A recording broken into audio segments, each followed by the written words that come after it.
نبی پاک صلی اللہ تعالی علیہ وسلم نا مسجد شریف میں آئے نماز پڑھانے۔ بہت سارے لوگ نا بچپن سے بڑی محبت والے ہوتے ہیں، چھوٹے ہوتے ہی بڑے پیار والے ہوتے ہیں، عشق لگا سی کھیڈاں کھیڈ دی دو۔ چھوٹا سا بچہ حضور مسجد میں آئے نماز پڑھانے تو نبی کریم علیہ السلام نے اپنے نالین مبارک اتارے تو اس بچے نے فٹافٹ اٹھا لیے، اٹھا کے نا پھر اس نے وہ جوتے صاف کیے، صاف کر کے اپنے پاس رکھ لیے۔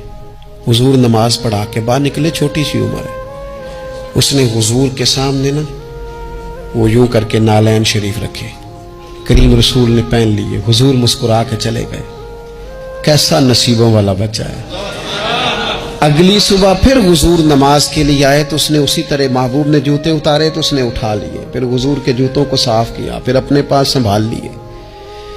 حضور نے نماز پڑھائی، فراغت کے بعد کریم نکلے تو اس نے پھر اسی طرح جوتے رکھے۔ تیسرا دن ہوا، وہ یوں سامنے کھڑا ہے، حضور نے یوں مسکرا کے دیکھا، کریم نے دیکھا، محبوب نے جوتے اتارے، اس نے تھامے، صاف کیے، اپنے پاس رکھ لیے۔ حضور تکمیل نماز پر باہر نکلے، جوتے اس نے سامنے رکھے۔ اب حضور نے پوچھا بیٹا کیا نام ہے؟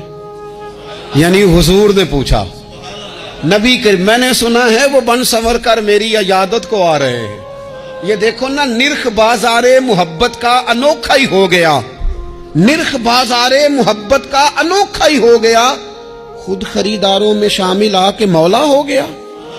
یعنی حضور نے خود حال پوچھ لیا، نبی کریم نے حال پوچھا کیا نام ہے؟ اس نے کہا فلاں نام۔ باپ کا کیا نام ہے؟ حضور فلاں بن فلاں۔ کس قبیلے سے ہو؟ یا رسول اللہ فلانے قبیلے سے۔ فرمایا تمہیں کس نے کہا میرے جوتے اٹھاؤ، صاف کرو، پاس رکھو، جب نکلوں تو دو؟ عرض کرنے لگے حضور کسی نے بھی نہیں کہا، میرا دل کرتا ہے۔ یا رسول اللہ میرا دل کرتا ہے، مجھے کسی نے بھی نہیں کہا۔